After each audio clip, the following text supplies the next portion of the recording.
All right. I'm not sure if anyone's even going to be here because I did about 0% of the probably the necessary stuff to get people to join. Let me tweet this out. 2 seconds. We're going to be a little against the clock. I'll change the thumbnail later. Not a big deal. But we're back. It's Tuesday. Probably should have just recorded last night, but felt like I wasn't finding a lot of information. Matt didn't even want to record. Well, Matt could. He was flying from Vegas back to not even to Philadelphia. He was going to Denver and then going back to Philly tomorrow, which is why I didn't think he'd want to record tonight. Then he said I could do 7 p.m. And I was like, well, then I have a lot to do very quickly for Tuesday and Wednesday. But alas, we're going to make it work. Let's have fun. Let's just get right into it. I'm not even going to do any sort of like little intro or whatnot. I'm just going to try to talk while I post this on Twitter. But yeah, we have a pretty big Tuesday slate. Certainly not even going to be close to getting in anything for DFS. Feels like garbage. I'm gonna check to see if the slate's locked. I just was like, I'm not going to sit here and try to like jam a lineup in now when I have no time to do any of the betting, and I just would rather. But just gonna take a look at the 10-game slate just to see if there's anything still available. Nah, it's all gone. The price we pay sometimes. So 10-game slate. I'm gonna start very basically pulling up puck luck stuff, and then I'm going to go through the script that I probably show. So if you're watching this, I'm assuming you know what I'm talking about. I'll just kind of go through some of the shot totals, some hockey viz stuff, some things that I'm looking at and seeing on this slate. As soon as this loads, and we're there. So let's yeah. I mean, the DFS is basically. You can even look at this, and we can kind of go through it really quickly.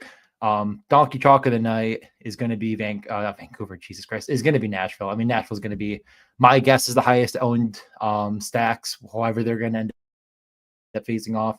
People are going to punt off with Buffalo, Jack Quinn, etc. There's a ton of Rangers options to bring that game back to. No Roman Yossi. I think that's going to be kind of the popular construction. And then, as we're already getting here, Tampa. I think Tampa, like, you're kind of hoping that they don't all come in together super high owned. Those are certainly, I think, the building blocks for most people. Not probably universal, but yeah, I do think we're once again getting Nashville chalk. It kind of feels like the inevitable force of just every single time Nashville's on a slate. You think like there's no way the Donkeys are going right back to the well, and they always do. Like, I just can't play Nashville because I know no matter what I'm looking at, they're going to come in higher owned than I expect. I completely missed the slate tonight. I think that, like, if we can just pull up the lines really quick too. Oh, I think I have it on the wrong thing. Let me just fix that, because if I don't have it on the entire screen, then I can't like scroll through tabs. But really high implied team total for Tampa. I think that like that's going to get them there in ownership, and I think that they're popular for a reason. But I still think Nashville is going to be right around, if not higher owned. Buffalo, the team total isn't quite as high, but again, there's power play one Jack Quinn that's expected to stick. He's 2,700. He's actually been pretty good. I think people are going to go there. I don't think anyone's touching the Kings or Pittsburgh. I would have, honestly, if I would have gotten it in time, I probably would have played Fiala just as a one-off. No one's going. I mean, again, like, these two games absolutely suck out loud. Like the Kings and the Pittsburgh Islanders, Hurricanes. Like, no one's touching those two games, and I think that's fine. And then everybody is going to be, I think, again, back on the Predators. And the Rangers are just a sloppy mess, but we are expecting cheaper kind of Rangers options in daily fantasy, which is interesting. And nothing else, just absolutely nothing that stands out. How many 5.5s could you possibly have on a slate? It's the most I've seen in a long, long time. I don't know how well I like a lot of that, but I do think there's actually more interesting spots in DFS, but like, again, in betting as well. I honestly, like, I think if you're even if you're fading or not, I think Igor is absolutely like the GPP goalie of the night. I think the perception is he's not good, and that's just not true. Like, he's incredibly good. These are probably going to stick for the Rangers if you are thinking about going to them. Again, I'm not going to say you're wrong. I actually think that the Rangers are the sharper side of the coin. I don't think what's his name? Kreider could be with Trocheck. I think we probably actually are going to be getting those lines any second. It should be Smith with Zibanejad and Kako back, and then Kreider with Trocheck and whoever the hell else. I don't even know anymore. So I would expect that sort of be this top line, though, is I think going to be again like that's where people are going, and I don't think it's completely unwarranted. Didn't get a power play last game. It's going to be Trocheck, Lafreniere, Kreider, Fox. I don't even know what the last guy in is right now. Who the heck is it? Let's look. Did they run a game before them? I'm trying to remember what they had. I feel like I know the answers, like probably Heedle or Cooley, but Rangers. If anyone knows, please put it in the chat too. I'm just trying to remember exactly the last time we saw the Rangers before then. Did they have Panarin? You know what? Let's not even play this game. Let's just go. Let's just pull up relevant stuff. Like that doesn't even matter that much, right? It matters, of course, but like that last power play spot, whatever. Let's just go to the last 5 games. Take a look at a few of these teams that we like. So going back to puck luck, what it's seeing, you can start with points probably and just see that like Tampa is actually like pretty well projected to. Again, that just makes sense. Like I do think that Tampa is just going to be well projected. Matt Barzal returns, which we hadn't really talked about, but he is back. He's looking good. I just don't think I'm going there because the Hurricanes just seems unnecessary, but it thinks the Islanders are like better than expected. There's some decent shot totals here. I do like a good bit of it. No, nothing that's like insanely standoutish to me. Like most of this stuff makes a lot of sense. But again, we're kind of looking at like which odds are the juiciest to sort of get in on. It continues to like Monahan. And I really don't think I disagree with like going the other way against Tampa. They haven't been anything that I'm afraid to target.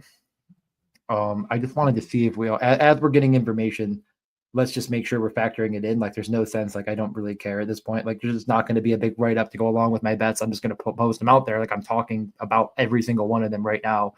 So instead of all that, I'm going to make sure we get updated information before we click on submit on anything, because it does feel like there's actually a decent number that we're waiting on.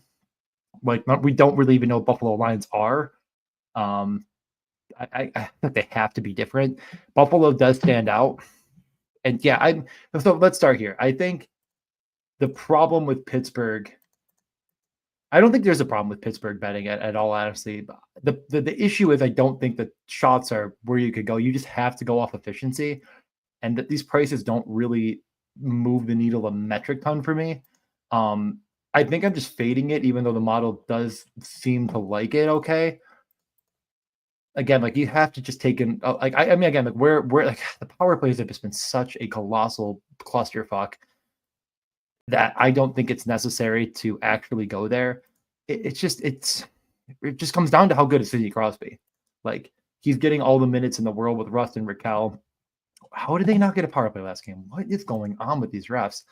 Back-to-back games with 0 power play run. I'm just not going here. I just don't think it. Like the only player is Fiala, and he burned me so fucking bad. I'm still just like without words. The fact that I literally bet on a player to get a point in an absolute massacre, and he's just out there for 1 goal and doesn't get a point. But alas, I mean, look at this Kevin Fiala shit. Like never leaves the ice on the power play. Just lives on the ice, plays all the big offensive minutes in the world.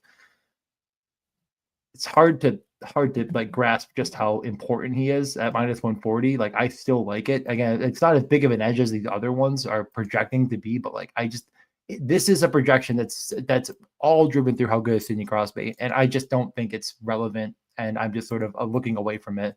We don't even know if Rust and Crosby are in that same power play. I don't think so, based on recent games. I'm just fading the Penguins out.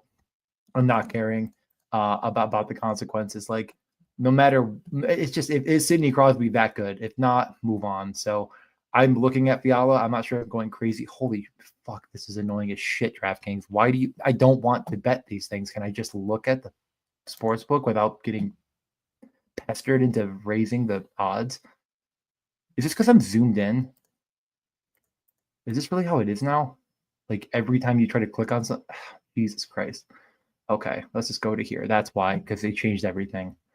Yeah, this game sucks. I don't even know why I'm looking at this game. Like there's 10 games and most of them are better.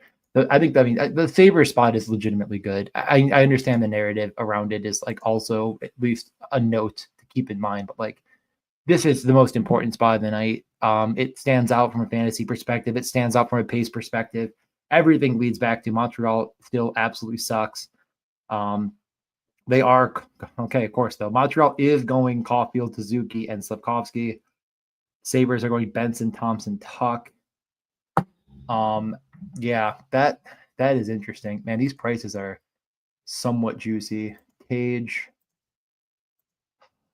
on both sides, really. This game just is good. I think that I'm still just going through Tage on a point and not like I'm just taking that price and moving on. I'm keeping Fiala for now. Second line, Cousins, Paterka, Quinn. So everything's more or less the same. Jesus Christ, what? When they said they weren't making any changes, they were not fucking joking. They're like, oh, you know what? We're going to roll the same team that's lost the last game and just keep it going. What a team. Buffalo obviously must have had a power play last game because Quinn scored on it.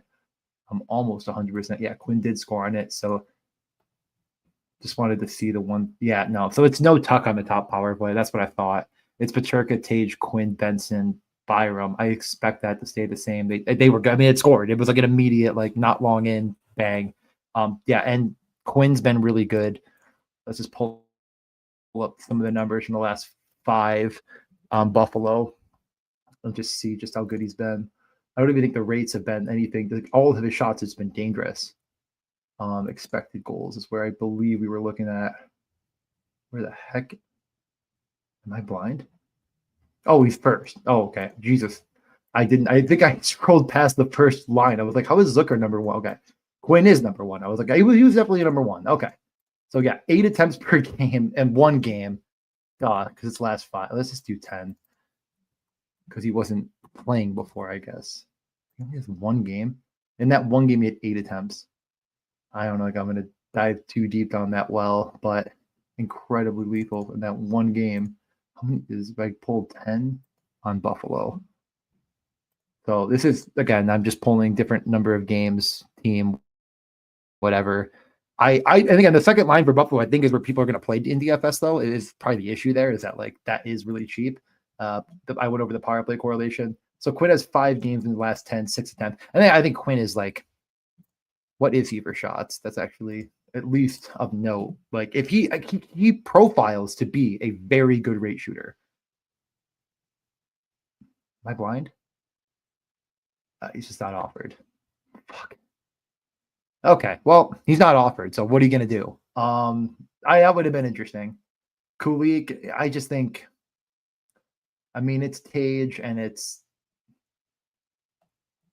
what is Byram offered for a point? Not that I'm going to do it, I don't think, but I just wonder what they have. They have Byram 120. That seems a little bit too far. I don't think we're going to like that at all. He just doesn't.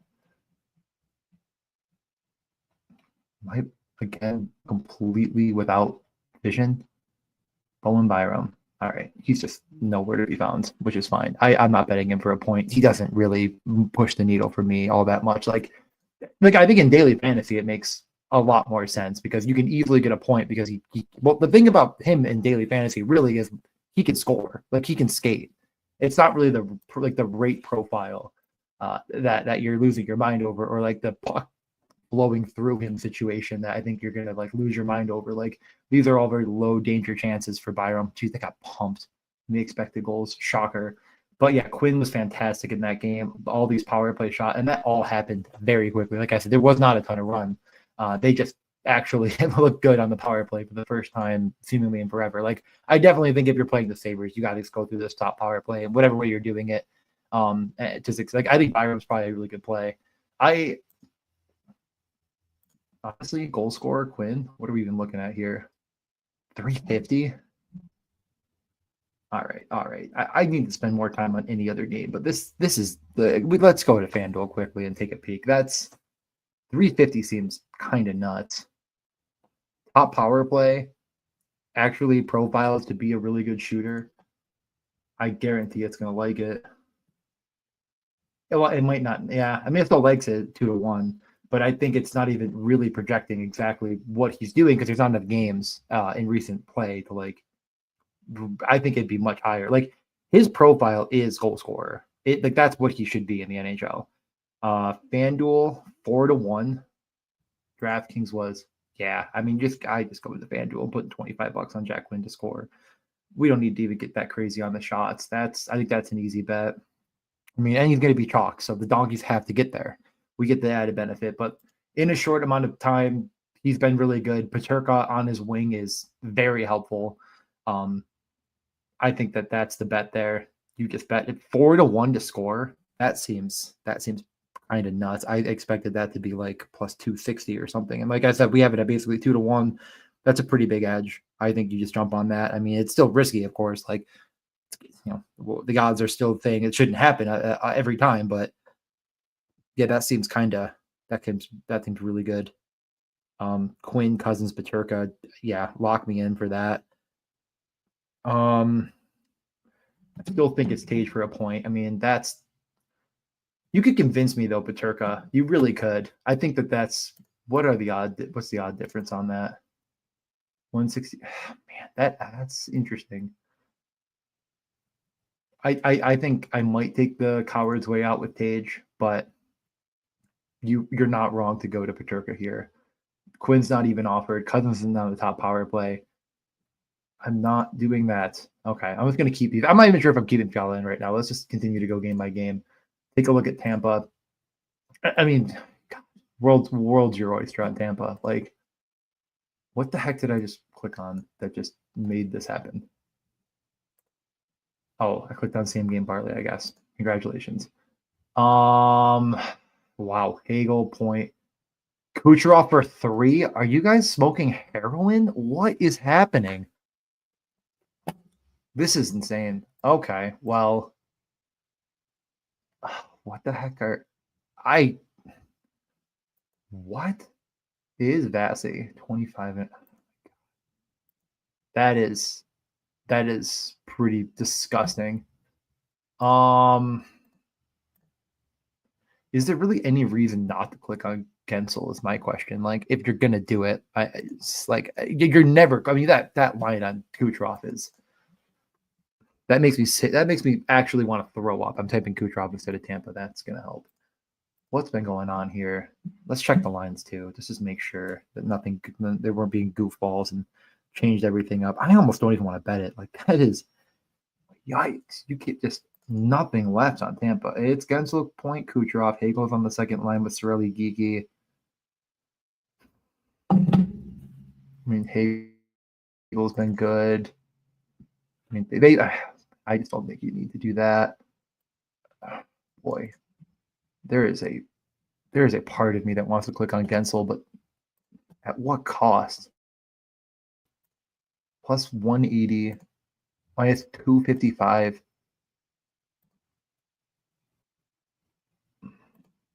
This is some silly nonsense.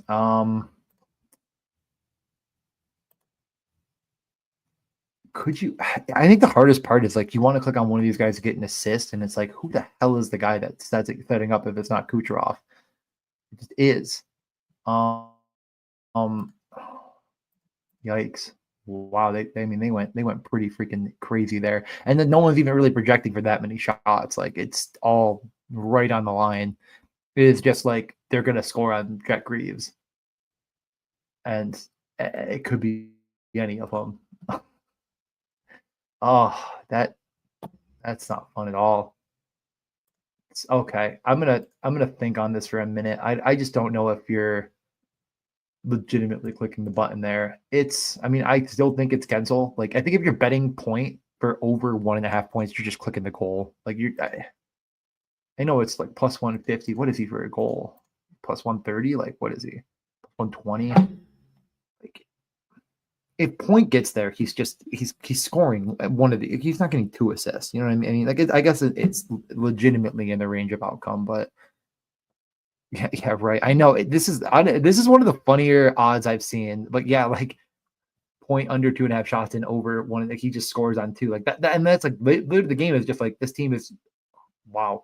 The odds are actually almost the same on FanDuel. They just really, really have priced this unbelievably aggressively. Yeah, and again, like, what, you don't even like get rewarded for betting the under. Like, what do you win when you're right situation? Like, nothing. Boy, I'm just gonna come back. Let's keep it moving. I really like the Buffalo game. Again, it's Fiala or nothing for me there. I was interested in seeing the Hurricanes lines just to make sure. Again, they've been. I think Rob Brindamore is one of the better coaches in the NHL, but he does. I don't know. Maybe it's just the right mentality to have. I'm like, what would I know anyways? Because, um, okay, so yeah, yeah.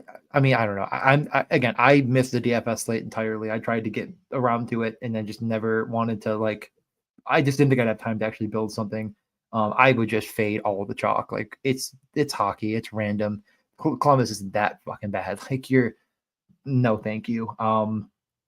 It's Lee Barzell Duclair. So Duclair in 2. Kochekov starts. Aho Jarvis. I don't think this game is going to have anything that I'm losing my mind over. It's a big enough slate. I mean, yeah, no, the shot totals look bad. I do not understand these prices that it's pulling on. I just, again, like sometimes you look at something like this and it's just like it something seems wrong here that I'm just not going there. I think it also, the lines we did not know. So it thinks that they're back together again. And for some reason, it's just, I think it's just assuming incorrectly things are happening. I think this game is just a stay away. There's no sense. Unless if Jarvis for a point is like competitively priced, then it's not. 175 is horrendous. This game is, yeah, no, stop. I'm just trying to scroll. Can I just scroll on my screen without you making me fucking do that? Yeah, no, fuck that game. Terrible. Yeah, this game is much more interesting. I think that there's quite a bit on the table here.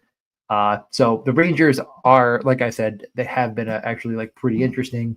Let me just see. I really want to see the lineup here though, because like I said, last game did not look like what they were going to run tonight. And I just want to make sure before we do anything. Okay. I know. Oh crap, this game doesn't start yet. They must have done something. Panarin is out. Cat goes back in. Can anybody show me lines? Lafreniere, Keto, Cooley, Kreider, Trocheck, Berard, Smith, Zibanejad, Kako. That's exactly what I said. Okay. Power play 2 is Cooley, Heedle, Kako. So 1 is Fox, Zibanejad, Trocheck, Lafreniere, Kreider. What a stupid fucking team. I don't know. Laviolette, man. I'm not even it's not even that stupid. I just wanted something a little bit juicier, and we're just not going to get it. So, yeah, the Slappies are right. It's Lafreniere minus 130. Congratulations to all the Slappies. You've done it again. You geniuses. Yeah, Kako. I mean, none of these. Again, I just don't think you need to dumpster dive. Like, Lafreniere's legitimately good. He's on the top power play. He's on the line that actually produces. Like, I don't think you need to overthink it on the sports books.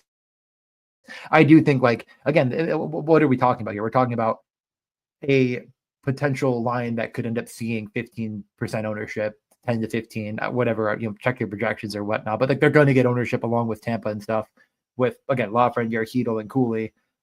But that ownership doesn't matter in gambling. Like, what is actually the best line in the game? And it's just, I think, unequivocally Lafreniere, the catalyst of that line, like the best part of it, which was already producing without him. Could you look at another piece? Sure. But even if you're wrong about that line being good at 5-on-5, you could be right about the fact that Lafreniere is involved on the top power play. Like, you just eat a little bit of juice and you take the best line in the game. I could be convinced on Zibanejad.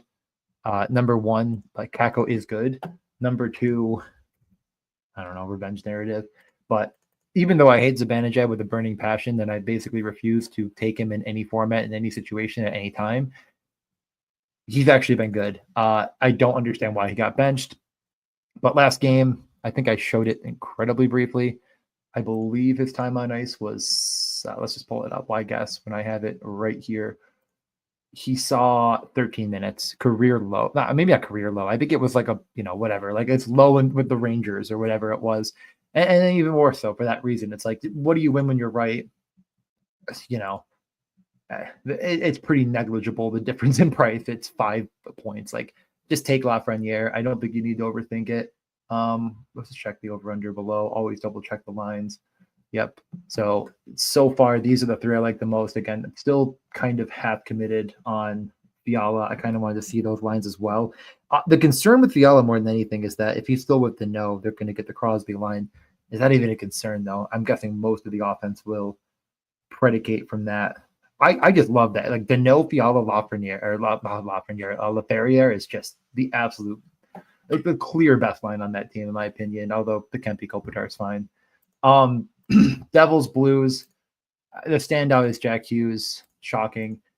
Every time I bet Jack Hughes to do anything, it's a guaranteed hat trick for Nico Hischier. Nico Hischier shows up. Bratt shows up. Hughes shows up. Everyone's showing up. The boys are out in full force. Jack Hughes, as far as shots are concerned, doing quite a bit of it. He is unafraid to shoot the puck at the goalie. Let's take a peek at over the last 10. If it ever loads. It'll load. There it goes. Yeah, 8.6 attempts. About half of them are getting on net. Price isn't that bad. It's not great. I would almost rather we don't have lines yet. Man, that's a little steep. God damn it. Am I really going to go to Nico Hischier here because the model likes it more and then be wrong? Okay, so last game, St. Louis was home.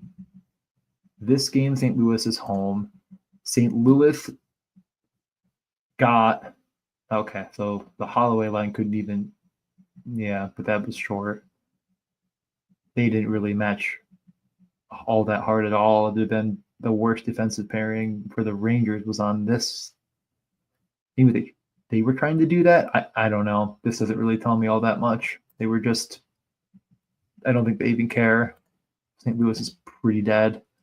Check the Devils quick, see if there's any news that's going to change anything. Devils last game. Oh yeah, it was a Chicago game. What a mess in Chicago. Oh my God, that's Chicago. Who cares about them?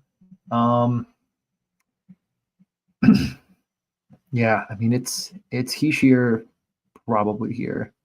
It's Hischier, Mercer, Mutimo, Bratt, Hughes, Palat. Oh my God. Regrets and mistakes. Their memories made. And today we're going to bet on Nico Hischier. Get out your Jack Hughes hat tricks. Yep. Is what it is. It's showing up. I honestly think that Dawson Mercer makes a bit of a difference here. Not anything you need to lose sleep over, but like if he's rolling, he's a legitimate offensive force, and like Nosen is just fine. God, yeah, he sure went like 5 games in a row without a point, playing all the minutes in the world, and then gets one against Chicago, which is why his price is so deflated. It's just like he hadn't been hitting. So I'm gonna keep this for now. Let me think on it. I mean, Washington, Chicago. I just minus 125. Okay, stop moving. Okay. Ugh. Let's take a peek here. Let's get out of all this shit. Slate locks in 4 minutes. We can bet after that, though. Not a big deal. Okay, yeah, that makes sense. Where are the shots? I know it's a back-to-back. I'm not that worried about the back. Oh my God, Winnipeg, I haven't gotten there yet. Yeah, I mean, Chychrun is still going to be number 1. I know it's not an insane edge, but like the volume's been to the moon. I think I'm just going to Chychrun. What is this price down here? Yeah. So Chychrun for shots. This game is pretty simple. Like the guy is shooting every single time he gets the puck. Like he only got 3 last game. I know it was a very, very late bailout on the 3, but like it should have been easy. Where is he? 1, 2, 3, 4, 5. So yeah, he had like 6 attempts. A bit of a lower output. 24 minutes. Power play 1. I just don't think you overthink this one. Like just take the best odds here against a absolutely garbage team. I think I'm going to do that. We're down to, oh my God, Boston, Calgary. skip that one and come back. Who cares? Yeah, these two games are much more interesting to me. Ottawa, Seattle. That's at least somewhat fun. Brady, my lord, every single time you look, it's just like, how many shots can he possibly have? This actually is a decent price for a change. Minus 135. It's dropped quite a bit. Let's look at the last 5 for Brady. Again, this is just raw like shots, attempts, not on goal. I mean, if you just always look at shots on goal, you're going to get worse like future output. Maybe like, I mean, they already did it. You know what I mean? Like, you got to look at like the guys that are missing the net, but shooting. Okay, yeah, Brady's kind of stopped. I don't know. I might be unnecessary. Model likes it. You can do it. What are the points? I'm gonna throw my. This is the dumbest thing in the world. I can't even scroll without it just being a nuisance. Minus 165. Yeah. Fuck this game. No, this game. Okay. Let's see. What is it? Matt said 5 minutes. Yeah, we gotta actually have to click some bets here in a second. I haven't seen a ton of questions here, but yeah, I might just fade this game. I just don't. I don't know. You get bet Brady for shots if you are still inclined. Any boost tonight? All right, Connor, Velarde.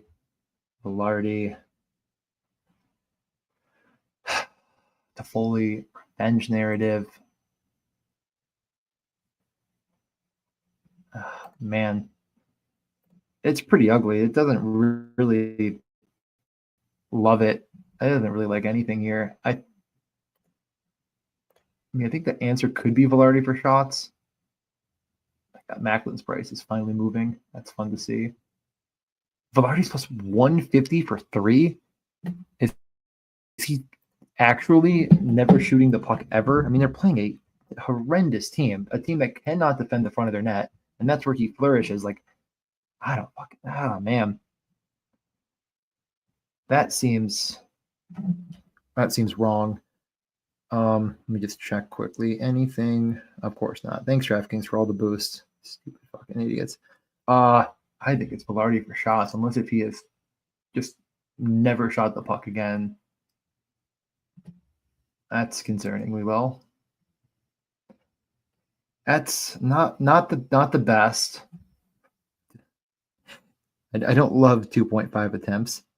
I've seen better. I don't know if you can click the button on that.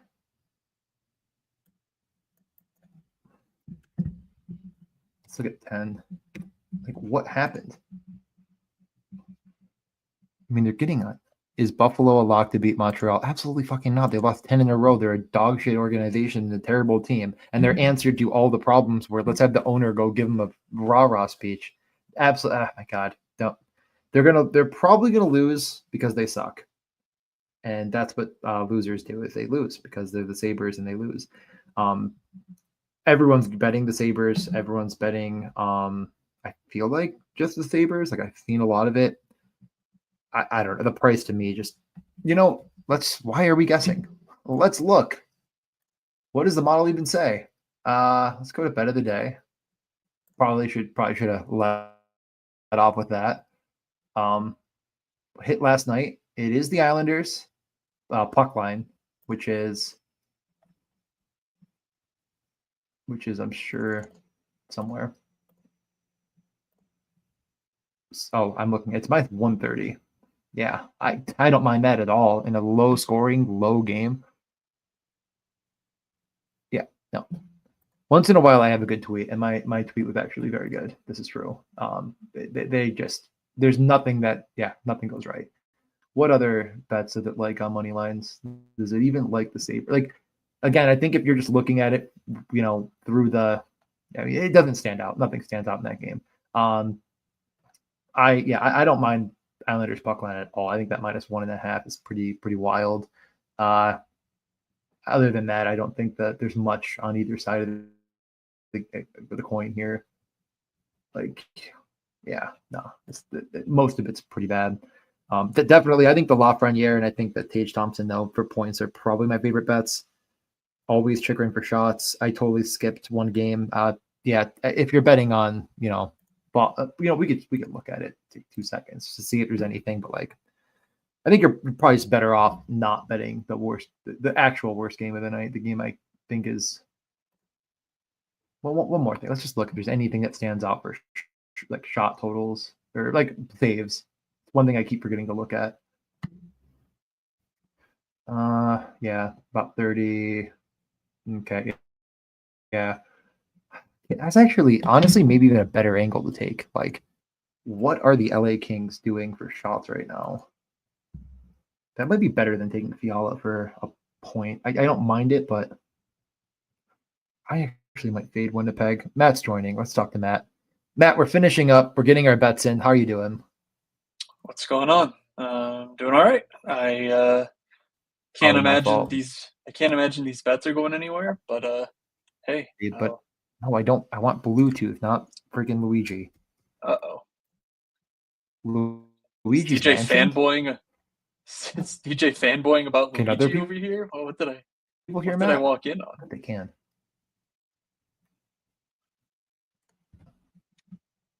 I think it says my mic is working. All right.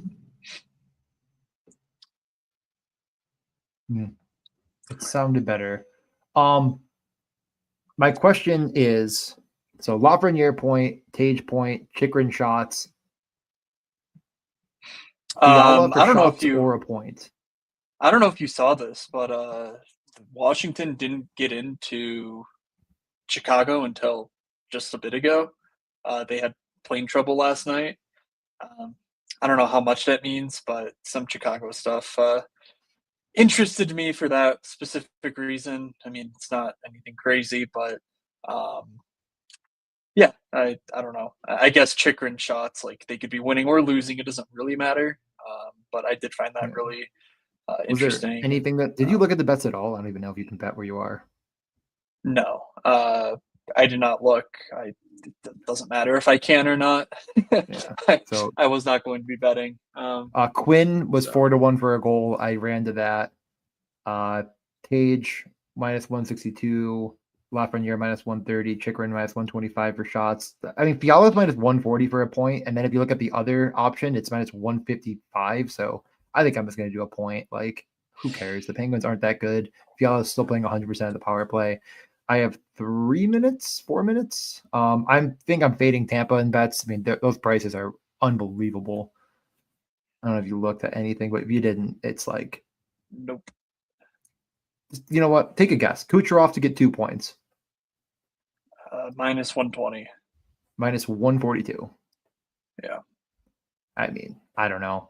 I could see the narrative that pushes your button on Gensel, but like, what the?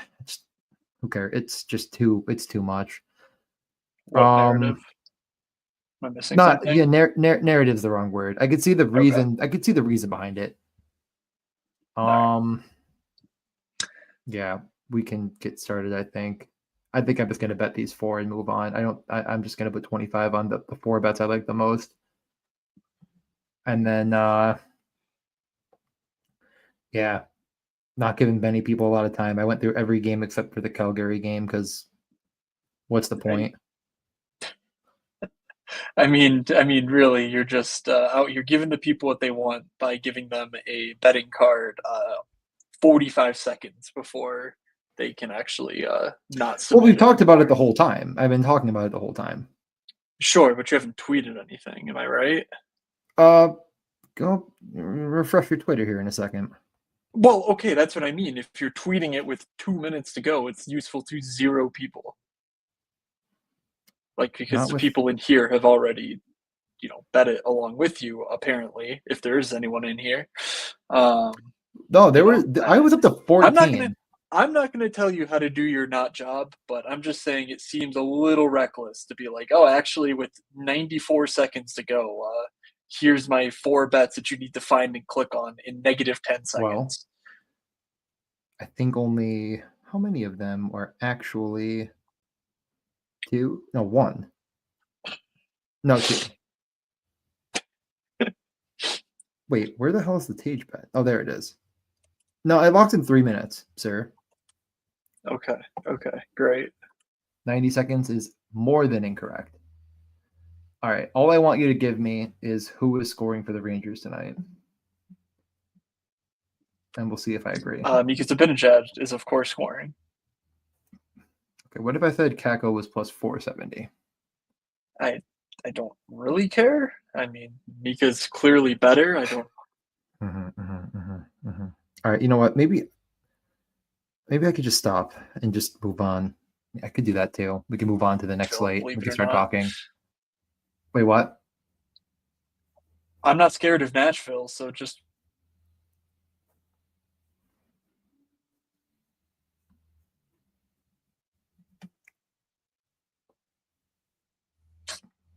I might have lost you. I think the Yeah. I was saying Kako is fine. I'm happy to bet against Nashville at any turn. That team is horrific. Okay. I think I'm gonna, if I have time here, I'm just gonna no.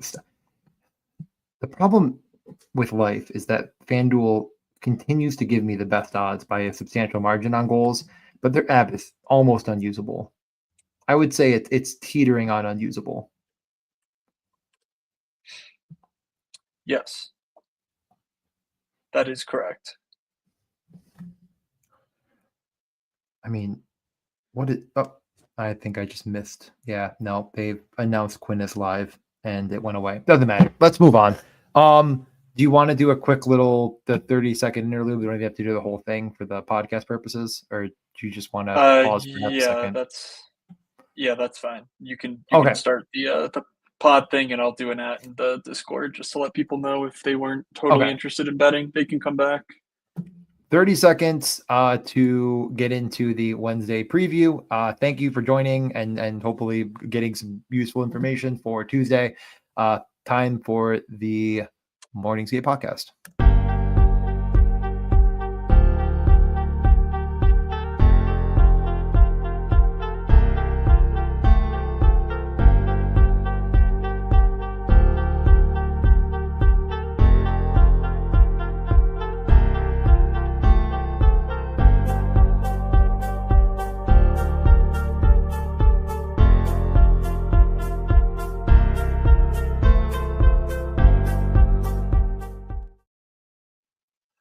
Sabres have already been scored on that while we were gone. Really?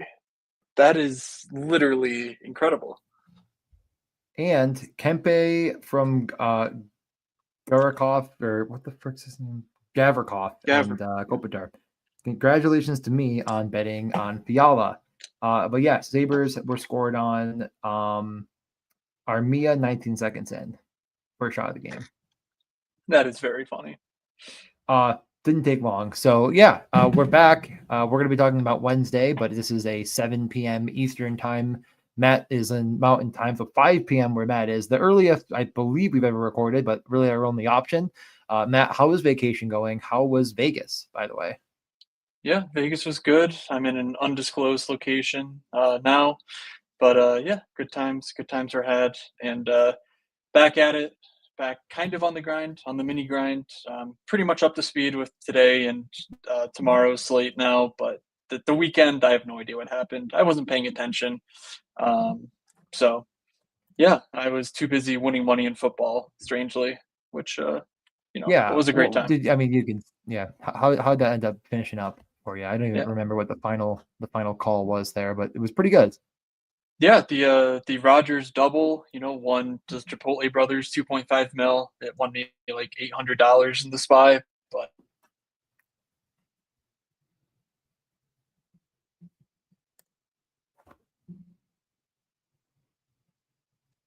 I think my internet is struggling. But Jamar Chase was like 9 for 96. If he somehow gets a touchdown and a catch, whatever, that boosts me into the top, 7 or 8 in there.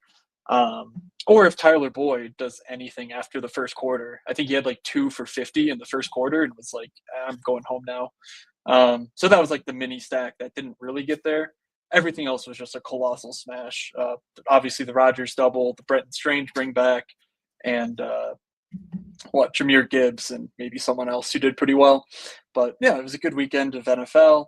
I've literally not played an NHL daily fantasy slate from Wednesday night until now. So, it's a nice little reset, and we're back at it with a 888 200K up top here on Wednesday, hence the special Wednesday podcast, hence me broadcasting from an undisclosed location, et cetera, et cetera. I'm certainly looking forward to this slate. It does look like there's more than just the 888. They posted a 168 live final qualifier, 140, winner take all. I'm trying to find the main contest for tomorrow, like the $15 or $20. Yeah, I was just Are you trying to pull it? okay? I was just trying to pull it up, and it wasn't working. And now I'm There's trying a again. $20 20K to first, 100K total prize pool, which is actually a really it's not the flattest of structures. Still, it drops from 20 to 7.5K up top, but I'm guessing it's a little better down the board. I don't know, but still, 20% the first is not terrible considering the 888 gives 33% of it of the prize pool to first place. Like, I don't know, I would be happy with 125K to first or something of a 600 prize pool, but I mean, can't really complain. It's no NBA day, so let's get after it. Yeah. I'm guessing actually, I'm just realizing you're probably not going to share your screen. I think I can. I can share the document at the very least. I was it'll just be kind a of little trying to get stuff together because I was like, oh crap, yeah. you might Yeah. not be. You might not be, even if you can, is it going to be worth it? Let's see. There's only one way to find out. So I'm going to try and mirror my screen with my iPad here. Yeah. So why don't you vamp for a bit? How was your extended weekend away from me specifically? Oh, so sad. Cried every day. I think like overall, I mean, honestly, like the betting actually was pretty solid. I think in most of it, I actually had just a random because I put out a ton of stuff, and I was like, what if like a bunch of this actually hits, but like for goals, it was pretty good. And then the goals, I put like a 6-leg parlay together, or no, 8-leg round robin, and 6 legs hit, and that actually paid a decent bit. And because I was like not home for it, I didn't tweet it, and I felt like an idiot. And I was like, of course that's gonna happen. But like overall, actually decently successful. Football though, just see a bunch of it. I think, and I was talking to you before, like when we talk about donkey chalk, we say this term kind of loosely. I think my understanding of the way I look at donkey chalk is that you play something that you think is going to be sneaky that ends up actually being the complete and total, colossally over-owned, completely, like for whatever reason it might be, nonsense. And like I did that in the NFL in the most unbelievable fashion ever. Like every one of my players almost doubled their projected ownership. It was mesmerizing and like sucked. I probably and again, like the whole thesis of my lineup was like I'm getting unique enough that I can still play Chuba, and Chuba came in higher, and every one of my players was double, and my lineup went from like a 60% ROI to like a negative 40. It was unbelievable. Like, so I think that like it was almost like a not a blessing in disguise, but like I do think it kind of reset me. Like, what are my roots? Like, when was I actually good at any of this stuff? And like, football has actually not been that bad this year in perpetuity, like the whole season. And NHL hasn't been terrible, but like, I think part of my problem is like, I'm not even like, I'm like convincing myself sometimes to be risky and sometimes not to be risky. And like, in reality, I should just be always trying to play the best with everything. And I think that's been a big balls reset to the for me. wall. Yeah, you Yeah. just sometimes got to go all in on Aaron Rodgers back-to-back weeks. Because I had a Rodgers double last week too, when it didn't matter because everyone scored a goddamn billion points. And yeah, Rodgers wasn't quite as good as he was this week last week, but he was pretty good. I'm sitting there in the 4 o'clock or the 1 o'clock window, like, yeah, this is great. I'm gonna win. I didn't even come close to min cashing because of all the nonsense that happened last week. But this week I just went right back to that well. and yeah, paid off. Yeah, So yeah, I am sharing my screen, by the way, for yeah, the it's up. I see it for the now. pod people. It's going to be a little janky because I'm on a smaller screen than before, but I think it should be fine for broadcasting purposes. And I do want to get into this 5 game slate because I do not want to spend an hour and 15 minutes on such a small slate. Um, so we will be going, team by team through the slate. But I did find it noteworthy. Now, of course, this is not based on projection or Vegas totals. This is based on like how teams have been playing in recent games, or the last 10 to be specific, which is, of course, not representative of what's going to happen going forward. But there's kind of like this major disconnect as far as teams and like how well their underlines look at 5-on-5. You see here, there's very quickly, of 10 teams, 5 of them are strongly positive matchups, and 4 of them are strongly negative matchups with this Anaheim kind of middling matchup, which when you factor in Winnipeg, probably with Eric Comrie, given I think Hellebuck starting on Tuesday night on a back-to-back, like, yeah, Anaheim could sort of make the mix into the green here if you sort of just manually account for that. You scroll over to the right side and you look at the goal index, meaning like, okay, what's actually happening on the ice as far as is the puck going in the net or not? And for all of these teams, the answer is basically no. Between the opposing offense or the opposing defense and the team's offense, there are no good goal matchups at 5-on-5. Like Philly is slightly negative and Minnesota is slightly negative. Every other team is like highly negative. So it's kind of interesting from that perspective. It's like, is there something that just the expected goals are not catching? That like the goalies are just having an easier time of it, or like are several of these teams sort of headed for some regression defensively that their goalies have sort of been papering over for them. So I think that'll be an interesting thread to pull on as we sort of get through the slate. But let's start things off with the first game of the night as I drag it on over. The 7 o'clock Eastern start, Detroit at Philly. DJ, what do we have with the money lines for this game? It is a 6 over under -112 on that over. It is nearly a dead pick on -115 for the home Red Wings. Yeah, Michkov's finally starting to rise in price with his production. He's right here behind me, of course. It's I don't, it's kind of one of those things again where it's like it feels like it's such an obvious path to getting some level of value with Philadelphia when nothing is extremely expensive outside of Kaprizov. Like there's, of course, I mean, Matthews, Kaprizov, Matthews, and then like pretty sharp drop off, which kind of leads me to believe that you like there could be some opportunity here to, if you're going to do it, overstack. But I think personally, I'm just going to not play into this game much at all. I don't like it on paper. It's clunky. Like the idea of like, oh, Michkov, Frost, and Tippett, I think on paper is actually better than what's going to actually like be the production that you're going to get, because like when they are getting there, it feels like Konechny's just coming along for the ride. Like when the goals are happening, he's involved, and like I think I'm fading this game honestly, because I do think that on both sides, and we're going to get to the other side, there's something to glom onto. And I mean, could you just play like Bobby Brink? Like probably not. Like, but Jamie Drysdale, like maybe. And like there's enough that like kind of makes me think like people are going to find a way to find value here to afford one of the top pieces with stacks around it. I think I'm just going to stay away. Yeah, that is my concern with the 6.5 total, that like both sides of this game sort of get some unnecessary amount of attention. It's pretty clear Michkov's and Konechny are their 2 best forwards, and Sanheim's their best defenseman. While Konechny's on a line where Couturier, Farabee, Konechny has been getting caved in and torts for like the 7th press conference in a row. Is like, yeah, these guys suck. Like they need to play better defense. So even though Konechny plays all the minutes, like if he takes a bad penalty or if he gives up a bad goal or two, like could he be benched? Like it kind of feels like yes. And at 7,200, I'm sort of interested in these like 5.5 total spots more than just sort of taking a shot at ownership on Philly. I think the obvious place, where you're not going to be surprised to hear me, is that paying 14.5K for Philly 2 makes fine sense. Tippett's cooled off a little bit. I believe he was on a run last time we did a podcast of like 5 goals in 5 games or something of that sort. He's cooled off a bit, but still the line is about 14.5K.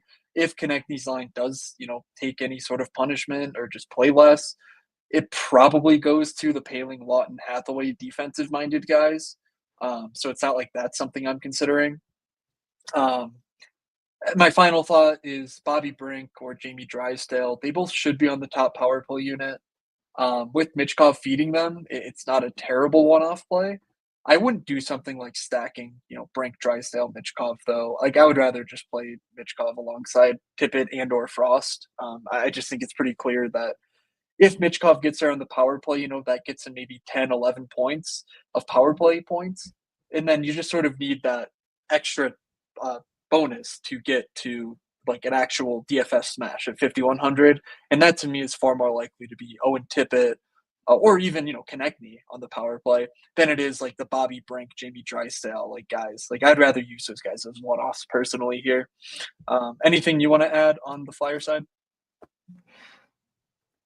No, I was just sort of pulling up a couple extra things, and I was like trying to find something interesting here, and I'm like, no one in this game is Yeah. shooting a metric ton as of late. Like the highest shot, over the last 5, let's just say, for like individual shot attempts per game is the Brinkett, and then Larkin, and then you keep scrolling past a ton of players, and you get past it. Finally, get to Konechny, and it's like, are you really paying that price for Konechny? It's like Michkov is Yeah. the only So player I think that's good.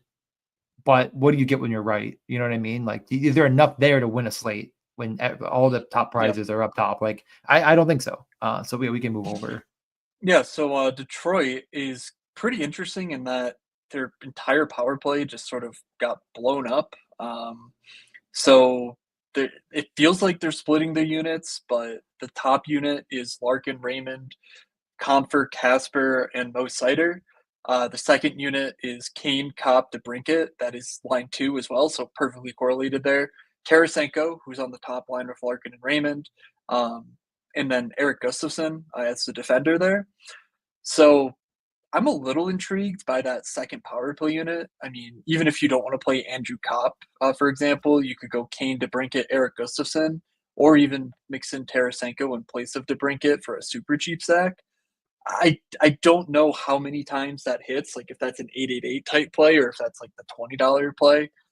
But that power play too, I think is interesting. Patrick Kane's price is just 4,400. Like that feels too low for the upside we know he has. Um, and you get 3 awesome values around DeBrinket in Kopp 2,700, Tarasenko 3,200 in the top 6, and Gustafson minimum salary with a little bit of he's got 6 expected fantasy points per game over the team's last 10. So when he's in the lineup, he's at least doing something as far as putting the puck on that and picking up like I guess primary points is what would be counted and expected fantasy points, but. Yeah, like it's a little bit suspect for sure if this game is getting a bunch of ownership, but I would move toward the cheaper guys here rather than paying up for Larkin, Raymond. What would you do with Detroit? Not play them, but I get why. That if you're playing them, if you've everything you've done and everything has led you back to them, I think that getting unique is the way to do it. Like you just go with that second, like and the power plays, like you're saying. Yeah, I assume the one that Sider and Larkin and Raymond are on is 1, but they've actually been doling out that second unit more, or at least they did against Toronto. And that first, or the same unit that we're talking about, like you might be thinking, well, like I remember Andrew Kopp. Andrew Kopp has those random games where he scores 25. Well, he did do it against Buffalo, but everyone could do that against Buffalo. That's not that unique or rare or bold. Um, yeah, I think he's a good play in the vacuum of the slate. So like, I just go that way. Like you just take that line all correlated and say that this line does get the power play run because they're probably going to feed the hot hand. You need them to be the hot hand. So yeah, I think that's the sharp way of playing this game if you're playing it. But again, don't think I will. Think I'm more interested in like 3 other spots on a 5-game slate. So just probably not All going right. to get there myself.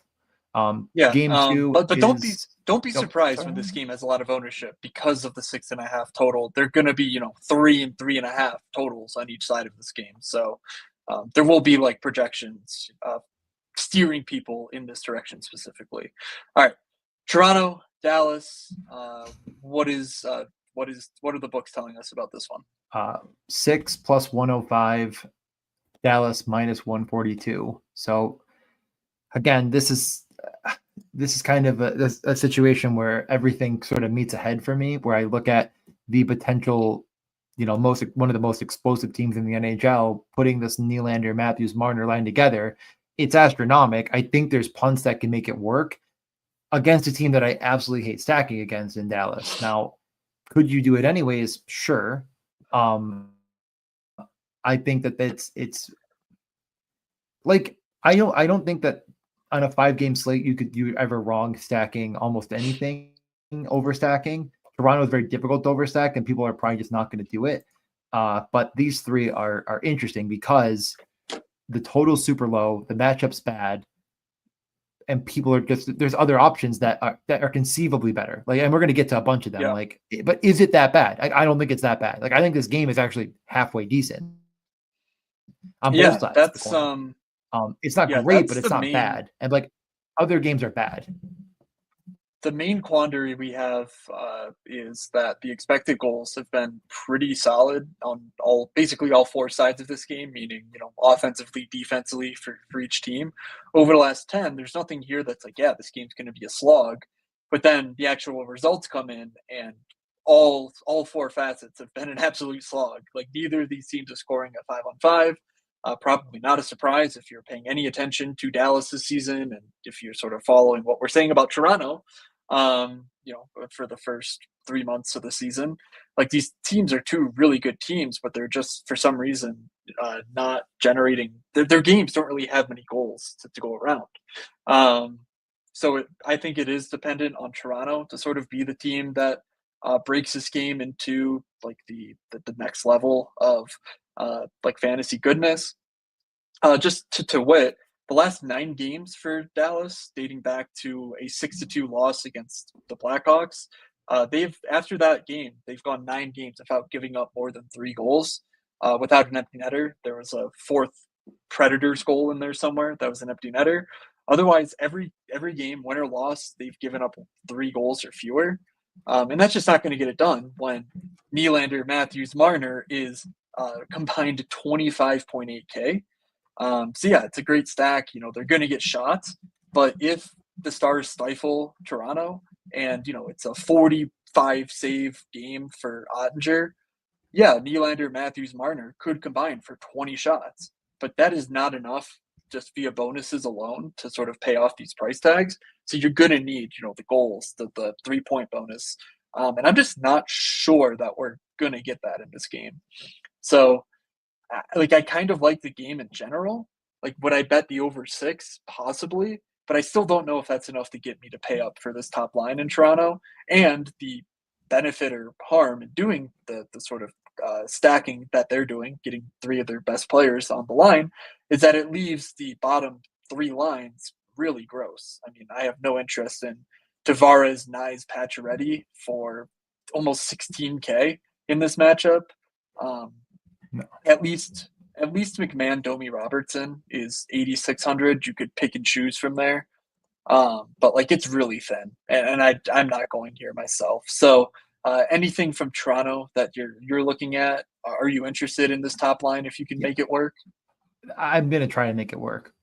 That's it. Okay. The top line, I'm gonna try. I don't think I'm gonna find a way, but like, I'm going to look at a bunch of different opportunities. Like, there's Nino Niederreiter we haven't talked about yet in his line, where it's like unbelievably cheap, and you could squint, and I think you could at least say like there's an opportunity where Nino gets 2 goals, and like, that's enough, I think, for me to at least try.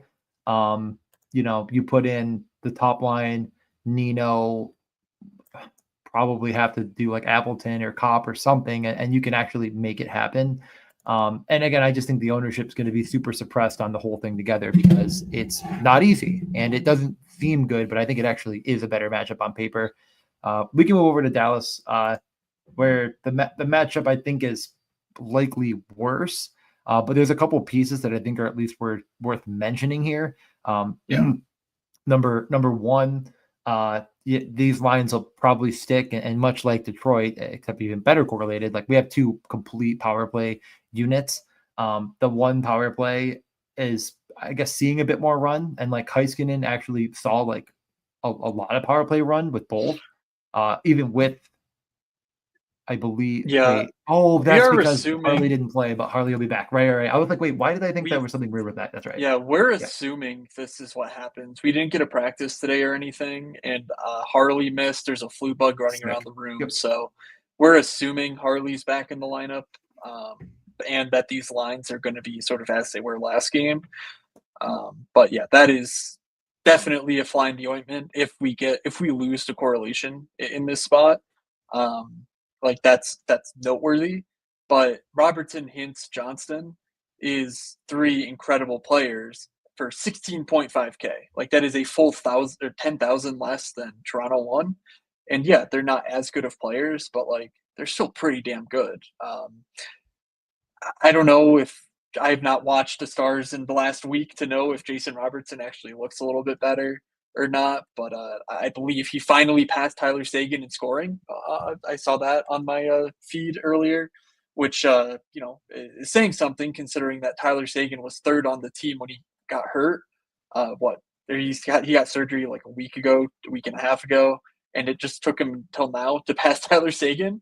But like he's at least picking up points, getting the job done.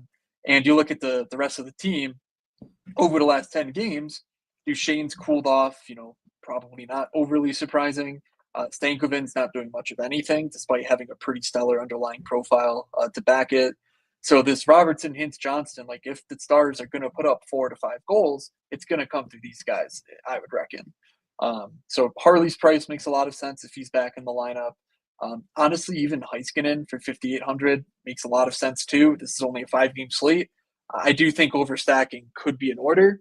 And for something like this, you could just say, all right, I can play Austin Matthews as the central point of the Toronto attack.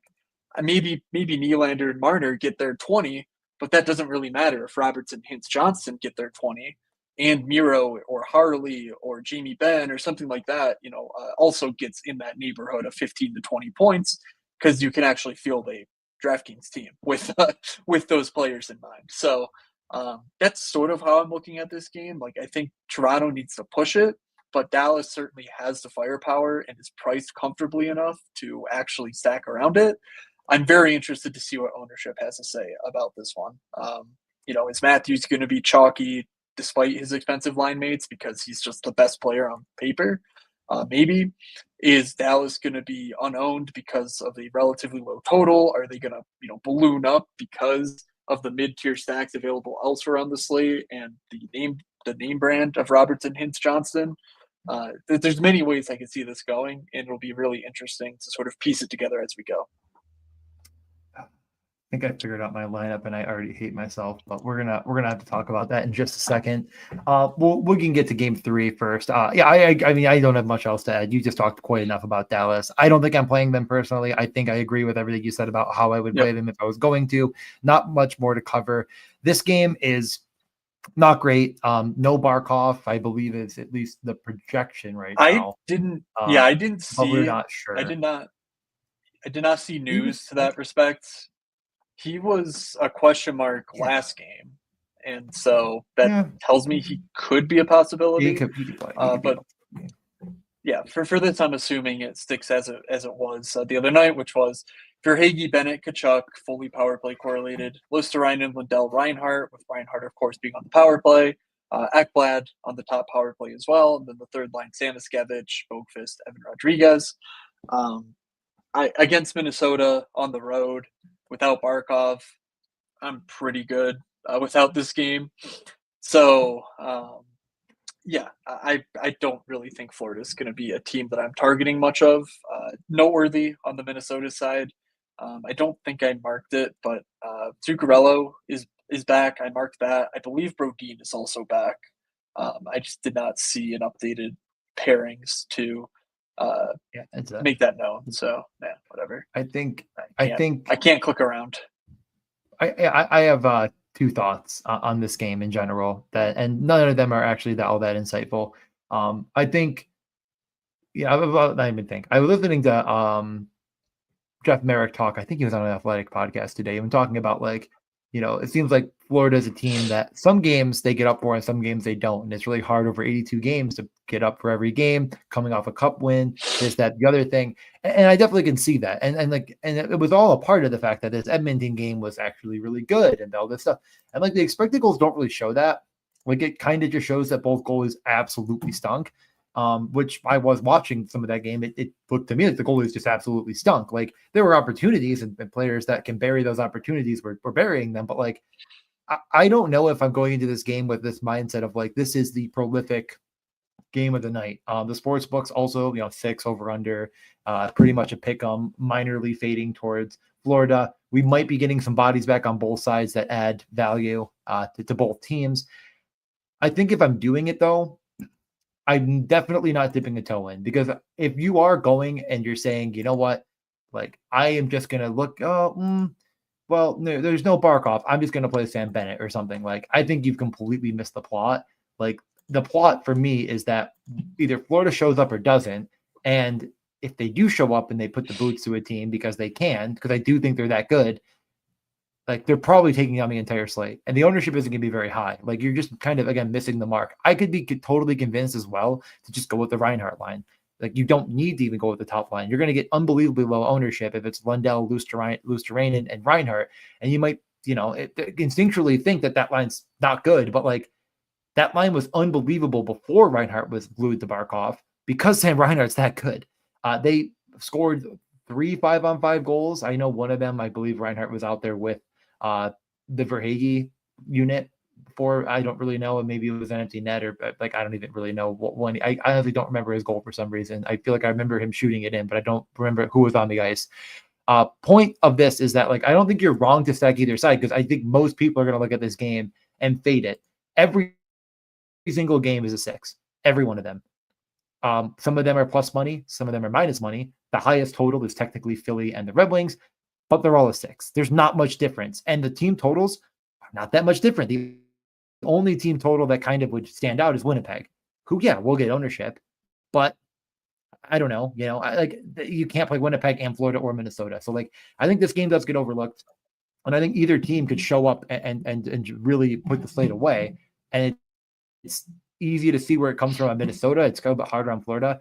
So I'm interested. I do think this might be where I stack if I don't go to Toronto, is in this game. I just almost lean towards Minnesota more than Florida, because I don't know whether Florida with or without Barkov is like as scary as maybe it meets the eye. Like I actually wonder if they're just not showing up. Like I'm saying, like that actually could exist, where there's games where they just don't show up and play, and it just keeps happening. Like that game against Vancouver, they did not show up for a full 60. Never came to the ice and put in the effort. They just came off of one of those games where they did, so Yeah. it might be more I narrative was driven than actuals and math. Like hard to find it, but it's a thought. I was a little curious because this Lundell, Luosterainen, Reinhardt line got together in the playoffs for stretches, and Lundell, Luosterainen pretty good together. With them out on the ice dating back to last season, so 250 minutes, pretty decent sample. They're outscoring opponents 13-9, but you look at the charts, and it's mostly because they're so good defensively, only allowing 2.04 expected goals against per 60, and their expected goals for is fine. It's a little bit below average though, so um, it's going to cost you a fair amount of money to stack that trio anyway. Um, as I just screwed up and lost my iPad screen now has the ad read for later too. That's not fun. Okay, here we go. Now we're back. Sam Miskevich is the only other guy in Florida I at least wanted to mention. Third line, second power play, but he has the track record, former first rounder, really good AHL stats last year. And he's doing some stuff. Obviously, we talked about him before he got sent down for cap reasons with the Bobrovsky thing a couple weeks ago. He was on the top power play, which is some of this production comes from over the last 10. But him and Rodriguez, like they're fine if you really just need to tack on a piece.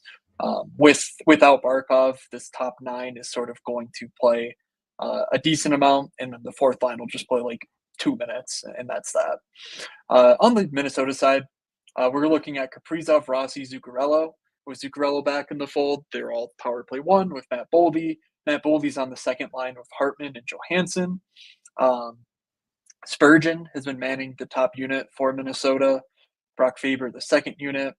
I'm honestly not sure who else is on the power play too. It might just be Kaprizov, besides It Hartman, was Johansson, Gaudreau, Faber. they only had a 6-on-5. It looks like I think they only had the power play when they pulled the goalie. Yeah.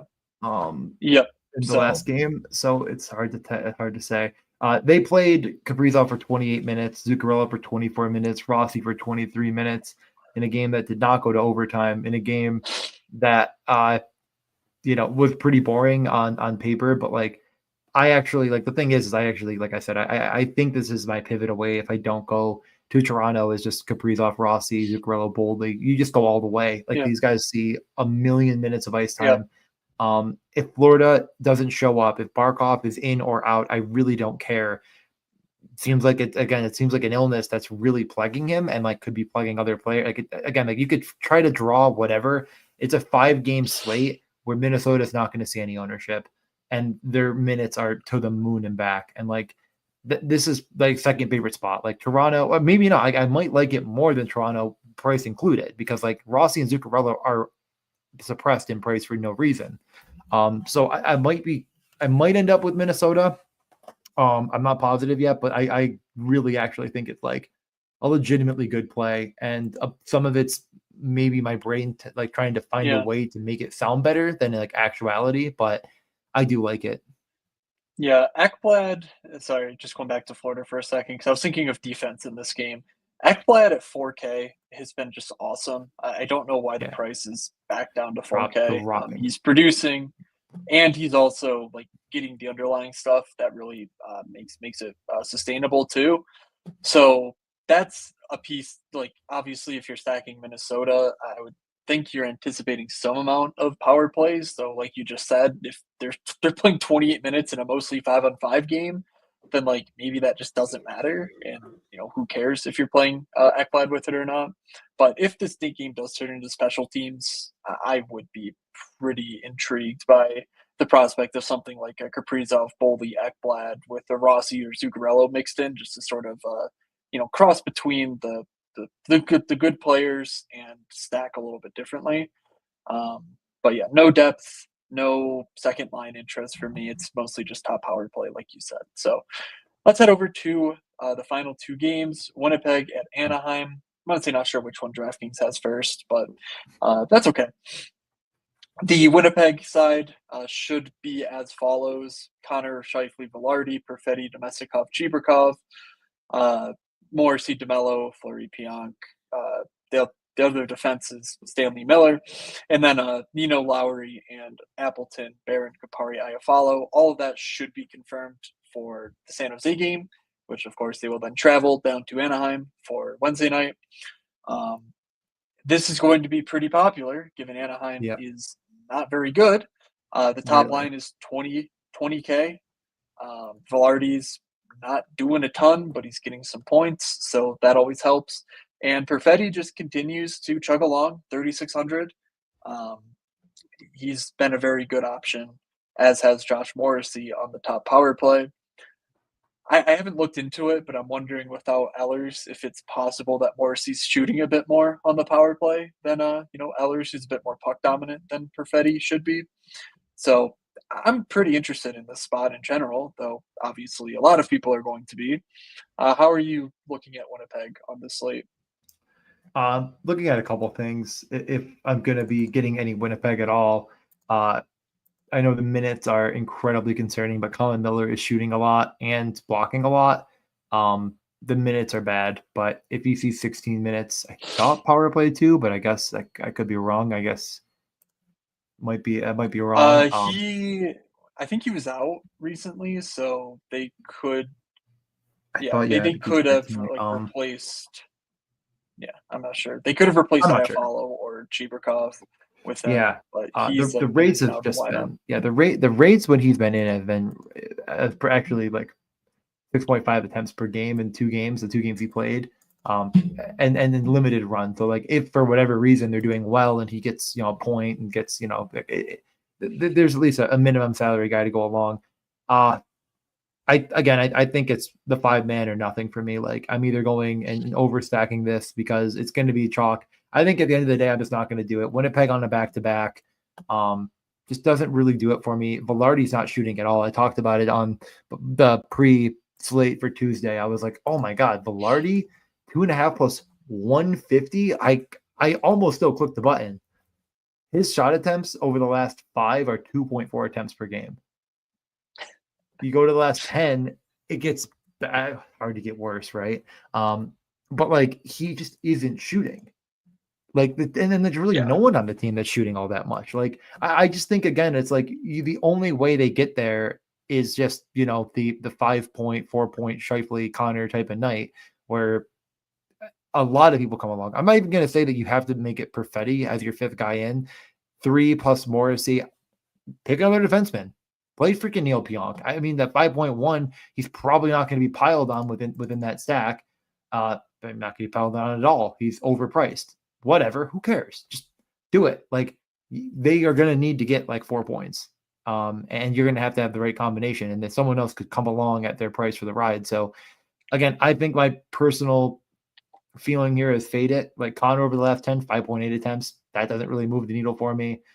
Morrissey's been the guy, like you mentioned, it actually has been shooting, and all their defensemen have. Like they've been picking up more of the slack. I don't know what the effort is there, but like even Dylan freaking Coughlin or whatever, Coughlin came in for a game and had 7 attempts. Like they're shooting from the back end. I don't know. Yeah, so like you mentioned Neil Pionk, and like on most slates when we do a podcast, there's 8, 9, 10, sometimes 14 games because DraftKings or the NHL just hates us.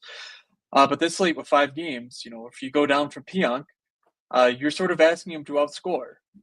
Morgan Riley, 5K. Zellweger, 4,800. Chuba, 4,600. Brodin, Spurgeon, Faber, and then you get down to Ekblad. Like, you're not looking at a loaded 4 to 5K range where it's like, well, Pionk has to get me 24 to make me really feel something. Like, if Pionk gets you 12, he might clearly surpass all of those guys on this slate. So that's an interesting angle.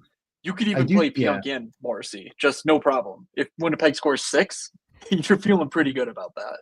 Like, there's a reason he has 24 points. I mean, you watch him play and you see it. I think that you look at a lot of the numbers and you just kind of think like, I don't get how he's 51. He's not a top power play, but there's just something about the puck getting to him and then moving through him because of how good I think he is that good. Like, he's just a very good player, with the puck on his stick, and they try to have him use it because that is helpful. And like, he's going to get run and this, that, and the other thing. He could have a blocks bonus. Like, it's a back-to-back. Winnipeg, and I think on the other side, I'm actually like quite interested in looking at, assuming things stay the same here, we get a fully correlated. Well, maybe. I don't know. Is this the same? Because this is in practice. It was yes and yes. Yeah, this is I don't. If something changed, it wasn't with the Vetrano line or the Gunther line. Okay. Yeah, I mean, like, I think if I'm playing Toronto, I'm just playing Gunther, McTavish, Fabry. To be honest, like Fabry is super cheap. There's not enough time in the day to do this, TJ. There is. It's Cutter Gauthier. Cutter Gauthier. Wait, what did I say? You said Gunther 3 times now. Oh my God, he's right next to me. He's right here. He's right here. I know he is. Yeah, we're going to talk about Gunther in the next game. Gauthier, McTavish, Fabry. I think that's probably the ticket for me. I could easily be convinced another way, and like I actually think that the Vetrano Strome Terry line is legitimately a good line in the NHL that can play hockey, but they might draw a tougher matchup than I'd like. What if I told you that line was reliant on Jackson Lacombe to quarterback their power play? I'm aware of it, and it doesn't help their cause at all. So yeah, I mean, it's the you can actually play 2 fully correlated Matthews, Nylander, Marner. You can even play Zellweger. You can click the button on Zellweger with it Yeah. as well, and the goalie, and then you just have to play any minimum salary defenseman. Again, I have Dostal in there. And like, I actually think that if you're playing Dostal and you see that what's his name is in Colin Miller, like, I don't know, but Colin Miller gets 5 shots on goal, like he just gets all of them on net. He gets a shots bonus or something like that. Is only more beneficial to your thesis. So it's an option. These are options that exist. Yep. I so McTavish is certainly thin. I think Gauthier and Fabry are fine. I I haven't, again, I've been pretty unplugged, so I'm not really sure if Fabry's been just playing a ton and or if this is based on like 2 games. Okay, yeah, it looks like it's literally based on 2 games that Fabry's been back for, coming off of surgery. I think he had knee surgery again, but he's back. Last game, he had 2 assists and a shot on goal, and then he had 2 shots on his initial game in. But 16 minutes in both those games, and that's pretty encouraging for the minimum. So if you want to go all the way, play Gauthier, McTavish, Fabry, that's fine. Um, but yeah, Zellweger, he could hit. He's far more likely to not hit, given who he is sort of paired with and Brian Dumoulin, and that he's not on the top power play anymore for whatever reason. Leo Carlson, I mean, he's a black hole for fantasy. Um, I'm guessing his also injury based as well, where he also he's played 3 games since returning from injury, has 2 shots and 1 block. That's not very enticing either. So yeah, I guess if you want to play Vetrano, Strome, Terry for 16K, go right ahead. But we talked about Robertson, Hintz, Johnston. That is 16.5, and I know where I'm going, even if there's a 5x ownership multiplier there. I'm just not betting on Anaheim. I don't think, unless it's betting on my dudes, not Ryan Strome. So let's get to the final game because this game I think is rather interesting. Vancouver heading into Utah. I saw last game, JT Miller was not on the top power play. I've not followed his, how long he's been back for. I believe he returned over the weekend at some point. Whether it was 1 game ago or 2 games ago now for Miller. But they did keep Pedersen, DeBrusk, Garland, Besser, Hughes as the top power play unit. Miller centered, Besser, Garland, DeBrusk, Pedersen, Max Sasson, and Heinen, Suter, Kiefer, Sherwood, who famously scored a hat trick the other night. So, any interest in Vancouver here heading into Utah? There's a level of interest that exists. How high is that level is yet to be decided by me yet. I look at these prices and I say, like, man, that is interesting and enticing. I kind of want to click the buttons, and I kind of just want to say, you know what? JT Miller at this price, Brock Besser at this price, Connor Garland at this price. I don't think I'm going to do it. And that's probably just because I'm a coward. That power play, I feel like you can't be right. JT Miller was on the top, but they took him off the top power play. Yeah, they did. It was Garland. You can, yeah. I'm not sure. And he played 18 minutes. Why would that have been the thing they did? That just seems strange to me. But I guess that's the case. Connor Garland played 21 minutes, power play 1, and they took JT Miller off. Weird. I don't think Utah's I don't think they're great defensively. I think you could definitely stack the success against them. I don't know how I do it. I really don't. It feels tough. I guess my lean is the JT Miller line still, but I could be convinced another way. Yeah, I'm a little surprised that Pedersen's showing so well in the expecteds, in the underlines. I'm just looking at his game logs here. It's not anything concrete, but dating back to like November 19th, his shot totals 1-1-0-2, 1-1-3, 1-0-5-0-2-4. So yeah, he had 4 his most recent game against Colorado here. He's got 11 in his last 4 games, but like there's not a ton of shots behind it. so it must be like a primary assist driven or something. That's a little bit discouraging given that line stack is going to cost you about 14K. Like you said, the top line, 16.2, just another line to throw into your roulette wheel of which 16K line is going to go absolutely donkey wild. But the star of the show here, Danton Heinen, Pius Suter, Kiefer Sherwood, obviously had a game against Colorado. That line Yeah. is going to cost you less than $10,000. They are all on the second power play with JT Miller. And if JT Miller's on the second power play, then like I think they're going to split the units. Like it's not going to be like a 90% power play one. Maybe it will be. Tocchet, maybe just said JT like sit down and shut up. But I kind of imagine that this line will get a decent amount of power play run. We know that Sherwood will shoot when he gets the opportunity. I don't have a huge problem with chasing the Sherwood game at 3,400. He's going to be out there in every situation, be it offensive or defensive. Limited offensive time on ice, but certainly we'll get some on the power play too. Eric Brandstrom's a guy we like running that unit as well. So I don't know. It's at least something, and Utah's not a matchup I'm fearful of. Just to pull up the matchup real quick. When we get over to Utah, though, Utah does look pretty decent in this Yeah. spot. Not quite to the level of some of the other teams you've talked about, but considering the decor that Vancouver is working with, I'm pretty intrigued by these Utah guys. So, Yeah. where are you looking at on Utah? I mean, there's the two obvious spots. Are you going Keller Schmaltz or Cooley Gunther? I lean Cooley Gunther most of the time. I just think Gunther's ceiling is just higher.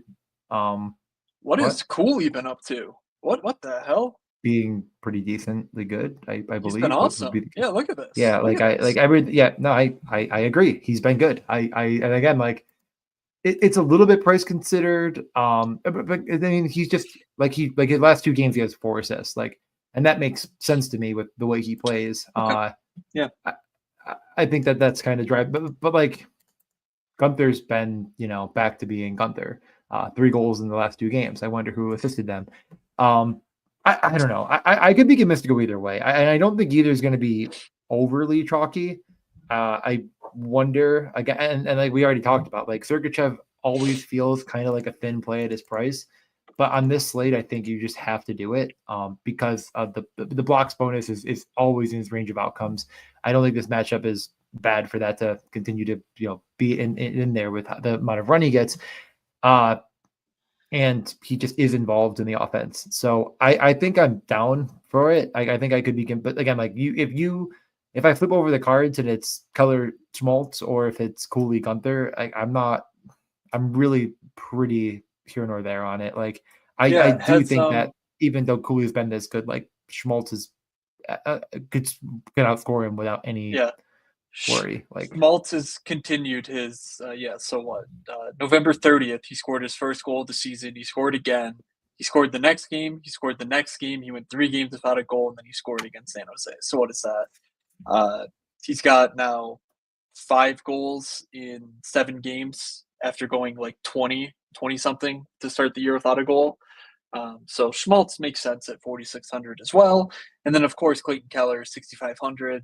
I think he's a little overrated personally, given, the Ekman Larson effect, I think, is being applied to Keller. Um, but, like, he's certainly a good player. And for 6,500, he's not going to break the bank. I'm probably not playing him myself, but if I'm stacking Utah, of course, he's an option you can consider. Um, Michelli, Bukestad, Kraus as the third line. It's super duper cheap, and obviously we know that these guys will chuck if they get the chance, especially Kraus and Bukestad. So maybe it's a time you can play, Cooley, Gunther, and then instead of playing Jack McBain, you just play Lawson Kraus and hope for an empty netter or something. I think that's a reasonable approach. But in general, I think you're right. Sergachev makes a lot of sense. Cooley Gunther, of course, and then you can even pick one of Keller Schmaltz or just play 5 the power play 1 stack in full.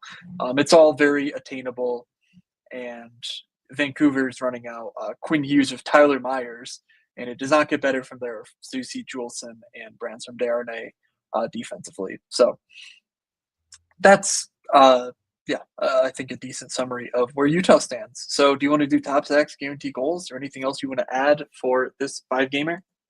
Uh, let's do it. I mean, I'm just gonna caveat that there's 5 games, and if we take a guaranteed goal from one of our stacks, it's gonna have to be okay. There's only so much we can do here. In reality, on a 5 game slate, I will say this every single time. It's a smaller slate with decent prizes that people are gonna play. Overstacking is your friend, not your foe. Go 5 man. I mean, if you're going all the way in on Utah, you just listened to all that and said, you know what, screw it. I'm going, I'm going to do, Cooley, Gunther, Sergachev, and Keller. But throw in Schmaltz. Don't be a gutless coward. Like they're going to get there. They're going to get there. And Schmaltz at 4,600 could legitimately have 1 point and still be in the optimal without too much of a concern if the team scores 6. And if he gets 2 points, all of a sudden he becomes clearly optimal. Like it's just so easy to get to the point of like when you're right, how right are you, and like where do you get the separation? So always overstack. With that being said, I think my top stack of the night, the more I thought about it, is actually the overstack Minnesota. Might want to take a look, but I think even if Barkov's in, I really don't care that much. I think that's probably going to actually be what I do is just go with, the Kaprizov plus Zuccarello plus Rossi, and then just throw in Boldly. Could you throw in one more piece with it? Like I'm saying, of course, you could, if you want to throw in Ryan Hartman, if you want to take a look at the defense and say, maybe, probably not. But I think that you could you could truly garner so much of the offense that even if they only score 4 goals, like Kaprizov gets 3 points and the rest of them come along for the ride, it's there for you. So I think I'm an overstack Minnesota and pray. Okay. Oh, I I can either you get to lost the you one where or it's the just the screen two of got weird. us? There we go. Yep. I Yes. could not see the layout for whatever reason. My screen's too small here to show all the layout options. All right. I will take Dallas one as my top stack. I like that game, and I sort of talked about the angles that I'll use to potentially stack it up if ownership sort of allows. But Robertson, Hint, Johnston, I mean, they're clearly the best players on the team. They're actually producing. That's not the situation where it's the Duchesne line just doing everything. Like Marchman's still been very productive, but Duchesne's cooled off.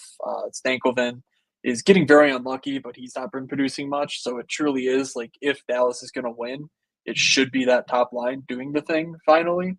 And of course, they all look decent in their expecteds as well over the last little stretch. So 16.5, sign me up. What's your second? Honestly, I think the more I've gone through it, I think it's probably Cooley, Gunther, and Sergachev. Can I make it all work? I think I can, but it might be difficult to fit in Sergachev. But I'm gonna toy around with how this works. Like I mean, Rossi and Zuccarello I think are underpriced. Is going to help me get it there. I think you could just fade defense, especially with some of these players coming back. So I'm going to try like hell to make this work. I don't know if it's entirely possible. Alrighty. I am Wait, going to keep it kind of gutless cowardy. I'm just going to go Winnipeg, yes. but I like getting Cole Perfetti and Josh Morrissey in there. I maybe you replace Velarde and just make it a 4-man Connor Scheifele. But let's go Kyle Connor, Cole Perfetti, and Josh Morrissey. Capture the upside of facing Anaheim.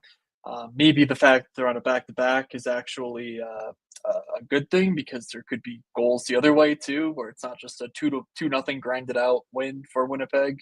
If Comrie sucks, if the team's tired, maybe there's actually some Yep. offensive juice needed.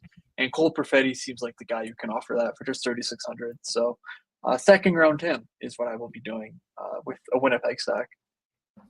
Okay. Yeah. I think that's a good, fun, safe, and legal idea that you can do Okay. on this slate. No, I checked. I even went to Andrew Kopp himself, and he said it's legal. Oh boy. Good joke, DJ. Um, Good joke. Did you like well, that one? speaking of guaranteed goals, I went to Andrew Kopp himself, and he told me Alex DeBrincat is scoring a goal. So I'm taking Alex DeBrincat guaranteed goal, 6,200. 60. Oh, that's actually not that bad. What does that leave you with? 4,800. 58, 40, 48. Okay.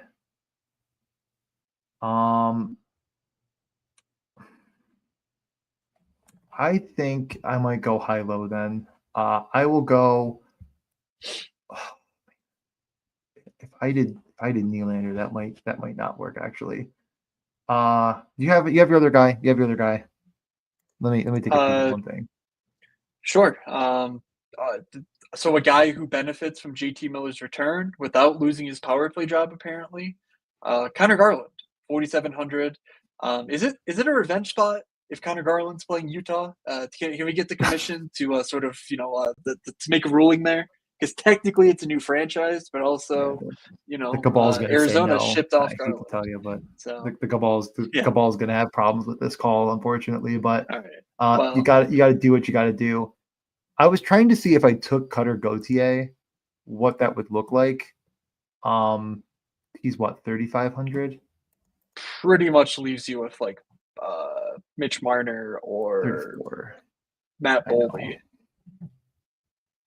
Yeah, I didn't really love that. I was trying to see if I could get to Nylander, but that seems difficult. Uh I honestly think it's going to be tough to beat what you already did, so I might middle ground it myself. I think There's Wyatt I think there's a Wyatt few. Johnson Okay. is Oh. fine. Just What do you do think? Nylander. You can find a 3K guy. We All talked right. about a few of them. Yeah, I think We've got Nylander is Philly. like the best We've got the best Philly call on the slate, options. but Um, yeah. yeah, we've got some Minnesota pieces too. I know there's just nothing down here that gets me thinking like that's actually a guy I want to click on. Like I'm gonna that's the Bobby guy I'm betting on. Brinks. Bobby Brinks on the power play. It's probably Johansson's on the him, second but line, and you know what? uh, The thing is that like the odds are going to we've be got the same for Cutter Gauthier anyways. Like, we've got Lawson Krause. Um, all right, I've been sitting at this desk for an hour and 45 Robbie minutes. Fabry. Just let me you go. Just let me you go to Nylander and you can go to dinner and be in All right. undisclosed locations, and I can go play Zelda and watch the Sabres lose. All right, sounds good. You think And I Hyrule's guess going to Cutter save Gauthier itself? because you have no guts. Integrity this time. Yeah. I'm gutless because I'm playing garbage lineup. All right. Yeah. I have no Yeah, integrity because I won't stick to what our made up parameters. correct. So for the rest of the week, there will be no Thursday pod. Obviously, my travels will preclude that.